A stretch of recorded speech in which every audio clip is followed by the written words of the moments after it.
जितने भी left wing extremism के लोग आज हथियार डाल रहे हैं वो अपनी आइडियोलॉजी को रिजेक्ट नहीं कर रहे हैं। नेक्सलाइट खत्म हो गए, लेफ्ट विंग एक्सट्रीम खत्म हो गया। अब क्या हो गया कि ना मॉइस्ट है ना गवर्नेंस है, कोई नहीं है वहां पर। क्या होगा बताइए आप? बांग्लादेश और नेपाल पुकार पुकार कर कह रहा है कि इनकलाब गवर्नमेंट को बदलने के लिए नहीं लाया गया था बल्कि गवर्नेंस को इंप्रूव करने के लिए लाया गया था। अगर गवर्नेंस इंप्रूव नहीं होगा तो खुदा ना खास्ता जो हम चीज नहीं चाहते वो ना दोहराया जाए। तो ये मेरा मानना है कि टैक्टिकल रिट्रीट है, ये कोई हमेशा के लिए नहीं है। टैक्टिकल रिट्रीट है जो 77 में किया था कि right wing extremism will lead to extreme left wing extremism। 1977 में सीपीआई एमएल ने भी 3 साल के लिए अपनी आर्म स्ट्रगल को मुअत्तल किया था, सस्पेंड किया था और कहा कि बैक टू द विलेजेस। और वापस जब आए उन्होंने कहा कि भारत में फ्यूडलिज्म है, न्यू कॉलोनियलिज्म है और उन्होंने हथियार उठा लिया। जितने भी लेफ्ट विंग एक्सट्रीमिज्म के लोग आज हथियार डाल रहे हैं वो अपनी आइडियोलॉजी को रिजेक्ट नहीं कर रहे हैं। एक स्टेटमेंट मुझे बता दीजिए, हथियार डाल रहे हैं मगर अपनी आइडियोलॉजी पर कायम है, और अगर वो आइडियोलॉजी सस्पेंड नहीं करेंगे तो आपने कौन सी कामयाबी हासिल कर ली? 1970 में चारू मजुमदार ने कहा था कि 70s will be a decade. उसके 7 साल के बाद वो जेल में मर गए। फिर 2004 में पीपुल्स वॉल ग्रुप एमसीसी मिला दिया गया, सीपीआई माओइस्ट बन गया और उन्हें कहा कि 2050 तक हम न्यू डेमोक्रेसी रिवॉल्यूशन लाएंगे। बताने का मकसद यह है मैडम कि आइडियोलॉजी पे आज भी वो लोग कायम है।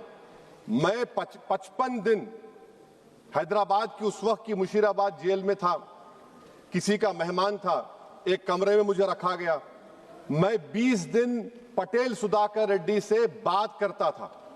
और पटेल सुधाकर रेड्डी कौन है? जो नक्सलाइट्स को जानते हैं।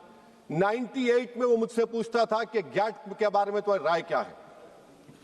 हम अम्बुड्समार्ट बोलते हैं। अम्बुड्समार्ट का मतलब क्या है हिंदी में? इनकॉम्प्रिहेंसिबल प्लेटो। अम्बुड्समार्ट एक गोंड के लिए मार्ट का मतलब साल और पेड़ है। 10,000 स्क्वायर किलोमीटर का एरिया है।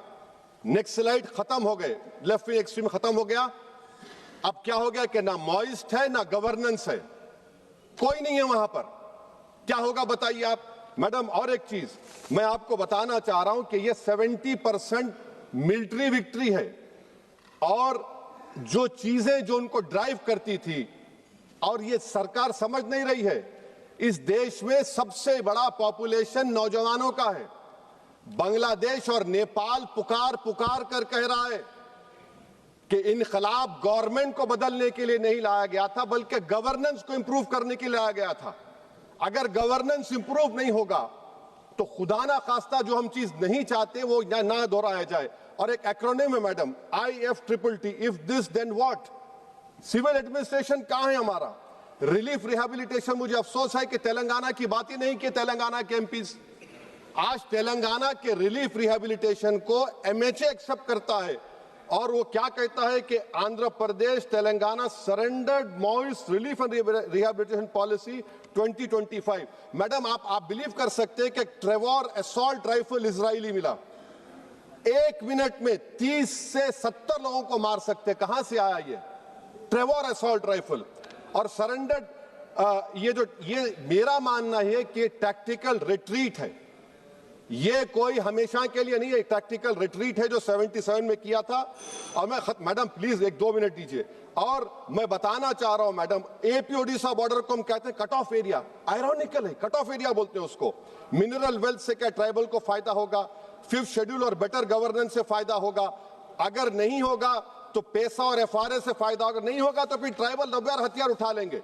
ये आप सोच कर चलिए। और आखिर में मैडम मैं गवर्नमेंट से पूछना चाह रहा हूं कि right wing extremism will lead to extreme left wing extremism, and I want to know, a symbolic post has been given to a tribal, but what about grassroots leadership of tribals from mandal, zilla parishad to MLA? That is not being there.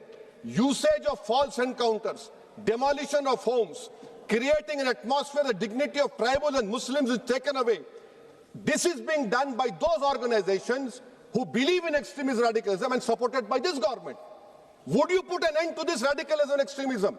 Because you cannot, Madam, I'm concluding, and Madam, I'm concluding by quoting what Ajay Sahani had said. Those who believe that the imminent collapse of the Maoist movement heralds a new and refulgent chapter of Indian history of development and of prosperity ignore the dismal on-ground challenges, realities of India's development model.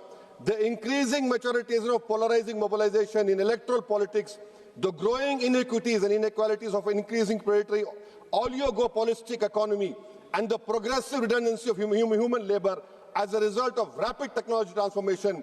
In the light of such fault lines, other moments of violence will inevitably rise.